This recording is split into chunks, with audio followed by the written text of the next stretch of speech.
Good morning, Claire here in the Pacific Northwest, Puget Sound area, Grow Zone 8B. This is kind of a weird day. It's actually raining slash snowing at the same time.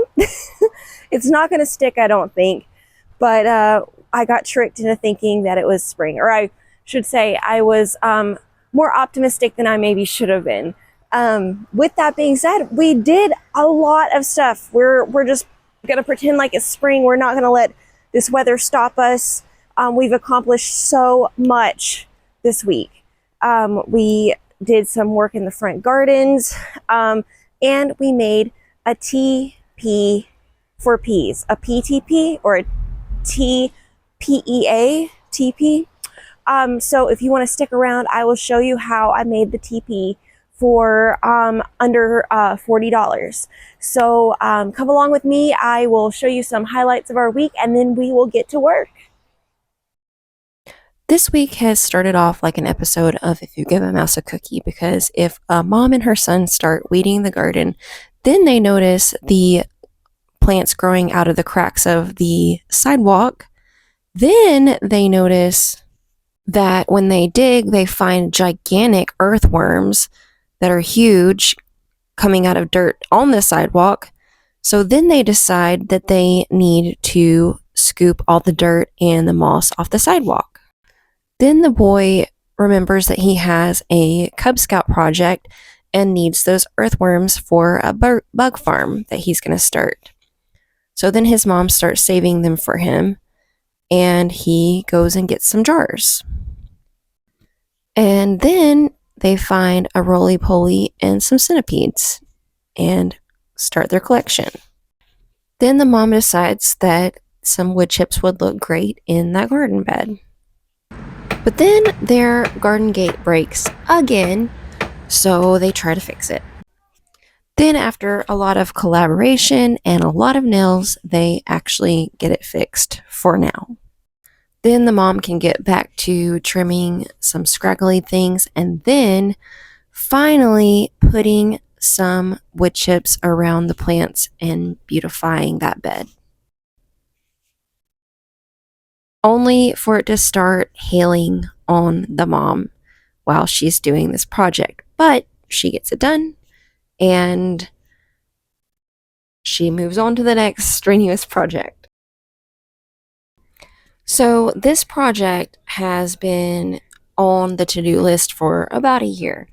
Last year, when I did the half that you see is dark brown black earth and has like the bulbs coming up, I intended to do the entire yard, but time just kind of got away with me. I had a 1-year-old who wanted to be held all the time, and thankfully we're in kind of a different season now where I am able to do a little bit more than I was last year. So I'm just going to play this in hyperdrive, because this is a record that I do actually finish projects that I start from time to time.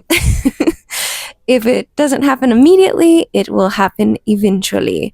And so I just really kind of worked on this, and I'm using kind of a no-dig method with cardboard and topsoil, and I have been saving up this cardboard for a couple of months now, and I'm so thankful to have it gone from my house. But I'm going to have to start saving up again, because I'm going to be doing this method also in our backyard where we're going to be doing our vegetables. The idea for this space is to have a really wild cottage garden, just doing, throwing seeds down, seeing what comes up, planting starts here and there, but just having just a wild array of all sorts of blooms and colors, and just making it a really happy space in the front of the house. This is a really great method to do if you have really hard soil, or just like a lot of grass that's hard to dig up. So now we're going to get to making our teepee, or PTP. This has been a project we've been trying to work on for the last maybe, or we've been planning to work on for about a couple of weeks. But finally, today we were kind of tricked. It looked like it was going to be so sunshiny and warm. So we went out there to start getting to work and clearing a space on one of our most flattish little nooks in our yard. We got these planters from the Dollar Tree for $1.25 a piece, and so that's about $12.50 or something like that. And we are just gonna set them around in a semicircle and kind of look at the way we like it. And I think this will kind of be the arrangement that works for us.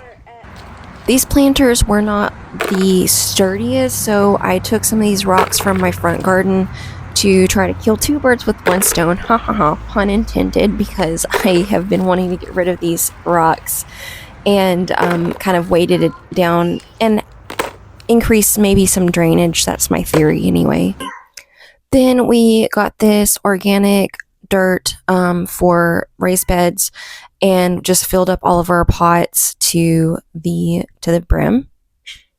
And then we super soaked and kind of stirred around and made sure water was really getting into all of the dirt for all of the pots.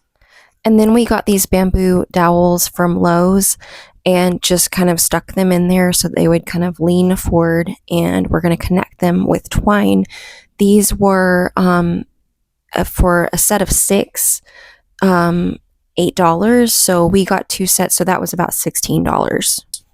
And then I had this giant ball of twine already, so we used that to fasten the top together really, really well and to slowly weave our way all the way around and down so that it would have support and also area for the vines to start growing up when they do sprout. And I just wove it and then did like another kind of like loop around it for good measure once I got kind of to the middle and the bottom part, just to give it extra stability and to keep it kind of tight. And it worked pretty well. And Connor is giving it a little test out to see how it's going to be sitting in the teepee. So this is the fun part. These are what I ended up planting, two types of peas, and I put some nasturtium and some marigolds, even though it's kind of early to sow those, and also some beans that my mom's friend gave me. And I just put two peas in each of the pots. And then I went around and added a nasturtium to every other one and marigolds to every other one. We'll see if they sprout, because it does say to only sow those about 2 weeks after the last frost, and we're not there yet. But I'm just a little bit, experimental.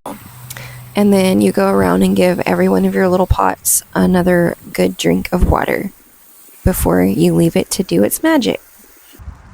And we got done just in time because it started hailing on us again for like the 4th day in a row. Thanks for sticking around and taking a peek at our week and what we've been up to.